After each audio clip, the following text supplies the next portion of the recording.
আজকে আমি চলে এসেছি Shah cement Hamza number 1 fan চ্যালেঞ্জে। এখানে ফ্যানরা দুর্দান্ত সব চ্যালেঞ্জের মাধ্যমে লড়াই করবে বিশ্বকাপের টিকেটের জন্য। চোখ মেলে দেখি স্বপ্ন, সে তো আগামীর জন্য।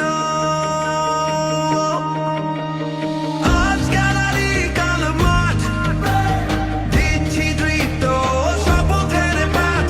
জোরে বসি সাহসের রথে, স্বপ্ন বিশ্বাসে শীর্ষ ছোঁয়ার পথে। স্বপ্ন বিশ্বাসে শীর্ষ ছোঁয়ার পথে। স্বপ্ন বিশ্বাসে শীর্ষ ছোঁয়ার